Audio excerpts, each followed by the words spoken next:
Computer, activate the threat assessment matrix. Bro. All right. The suits, though. Light it guns. Bro. What are we waiting for? We can work with that. Hi, I'm Darius Sadigian, Studio Director at Rocksteady Studios. Bro. In our last episode, we talked about how Suicide Squad Kill the Justice League allows players to customize each character and their playstyle through story-driven mechanics. Man, if you gave me 5 minutes in there, Who's you'd have that? the world's authority on microtech and all my inventions. Aw, he's so sweet. He's not gonna make it. The Suicide Squad gave us the scope, the narrative, gameplay, and then the idea of being able to expand that, be able to take this further. It's going to feel completely fresh.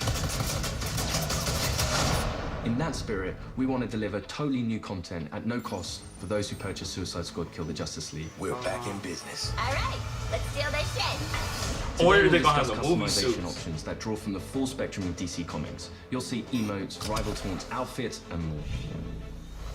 We wanted to have a game that was very focused, but this time we really want to expand out. We're being able to dynamically Bro. update, add new content, take on feedback, and evolve the game over time. For the first time This is ever, nice. we'll give you a preview of what's to come after the credits roll on our main story campaign. We always designed the game in a way that we really wanted it to be accessible for everyone. And for those players that want to delve even deeper into our gameplay and into our systems, it really is about delivering new places to explore, new worlds to be in, new stories, new characters, and creating unique ways for you to play. We're gonna give you the content you love. Speaking of, what are you doing, mate?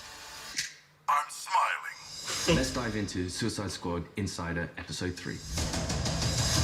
This is really good. Welcome to Task Force X.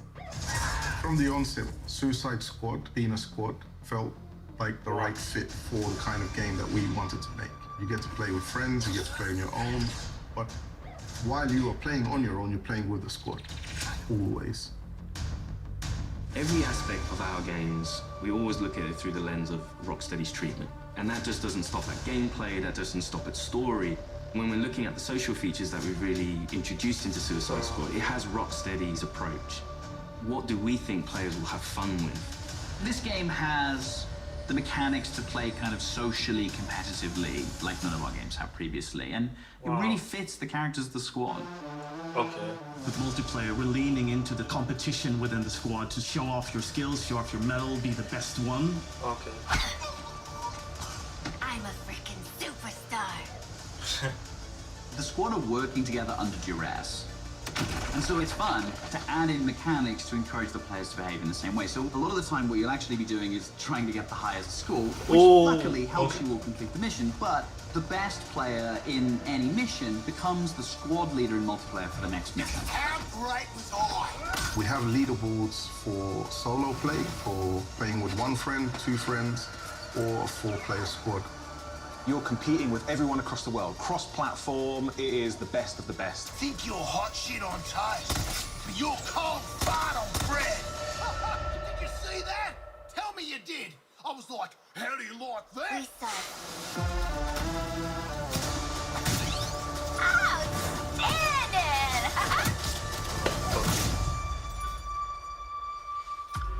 There's some really fun incentives for playing together as well as playing competitively. You can use the equipment that other players have equipped on their characters in your squad with the AI playing as the characters. And those players whose bots you use get rewards for you using those bots. And that's a really fun feature that I think the players will be incentivized because they'll get something out of doing too.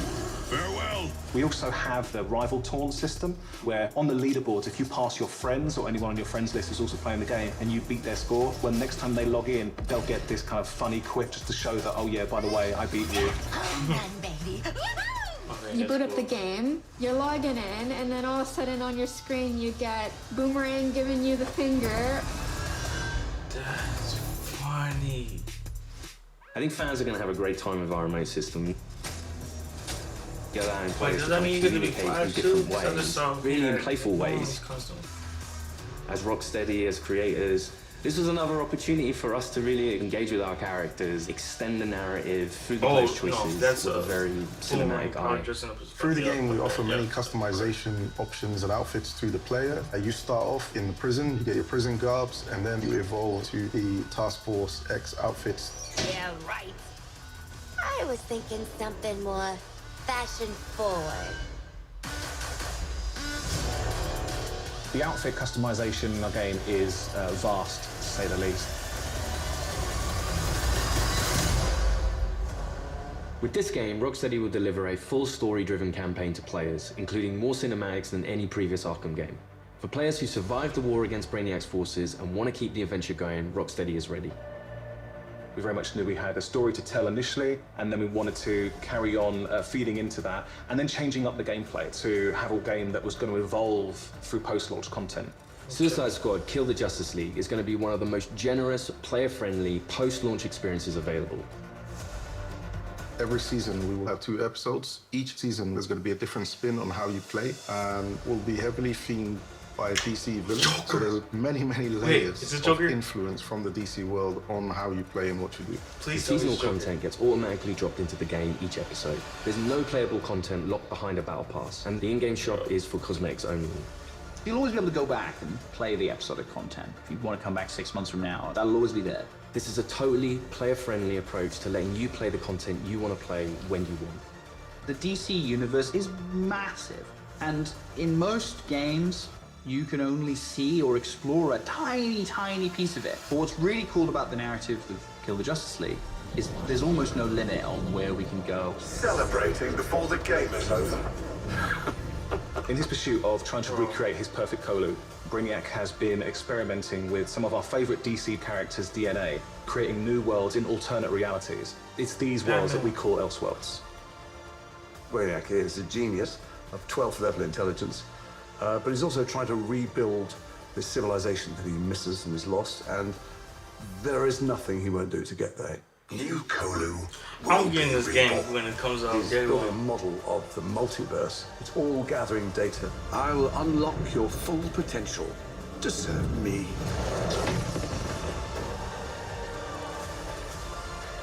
Joker. They There's keep different teasing versions Joker. of everybody in different universes, and their timelines have just diverged at some point. So we've got multiverse? lots of amazing characters coming up in seasonal play that I'm really excited for players to meet. And the Elseworld Principles gives us lots of flexibility and lots of room to put our own spin on them. Multiverse. So we get to play with a bunch of cool shit from alternate universes, What? and then what? Retire? When Season 1 launches this March, you'll be able to unlock a new playable character for your squad, the Joker. At least buy me dinner first. Bro! The original Arkhamverse Joker has been dead for 5 years, but this is a new Elseworlds twist on the villain. This is another Joker. He was part of the Suicide Squad in the Elseworld that he's from, which already shows that he's slightly more cooperative than the previous Joker we've had. But as you get used to him and actually play to him, you realize he's unhinged in a different way. Not only has he got to figure himself out, but he's figuring out his place in this new world and this new squad. He hadn't reached supervillain status before Brainiac invaded, so, he's still a bit less experienced. I think we've taken him back to the kind of more vaudeville roots of Joker. He's masking insecurities with traditional Joker behavior. But deep down, he's not sure who he is yet. Lock him up. Oh, making new friends after a move is always tough. Okay, As your mission expands deeper into the lore of the DC universe, this new version of the Joker will I draw like your fight. that. I like with that his unique Joker. I combat, like that traversal, Joker. and That's weaponry. cool how His he's doing this. traversal is all based around a I still love Mark umbrella, Hamill, though. which he can blast himself into the air, and then Oh, uses that to whoa. glide around, and then he can actually flip that I'm down to definitely- grind along buildings, knocking enemies out of the way. That's pretty cool. You can really be Joker. And the kind of frantic, vertical and horizontal energy that he has means you've always got to be cool. moving and always attacking the enemies. You real life can be Joker. The Joker is only the first of the new squad recruits you could meet through the ongoing additions to our game. Over time, we can build up a library of characters that DC fans might not have expected to see in a video game, like a regular comic book release. I look forward to when the next issue's coming out. And in the same way, I hope people will look forward to the next episode from us. Whatever it is, I'm down. New environments, new characters, missions, This is pretty challenges, cool. gear, and more. All of this free content comes for players who own the game. I ain't gonna lie. We can't wait for you to see what the future I holds. love With this. Elseworlds, the possibilities Love are this. endless. How do you like that? Thanks for watching this series. We hope you'll join us for Suicide Squad Kill the Justice League, a third-person action shooter where some of the wildest villains of DC Comics join forces to save the world from its greatest heroes. No, that's mental. I love this. I love this so much. God help us. Yeah. I think players are going to be surprised about the depth to which they can craft a character. It comes back to player choice and player freedom. Everything from melee strikes into gunplay, which you could then go into a traversal attack. All of the combat moves flow seamlessly into another.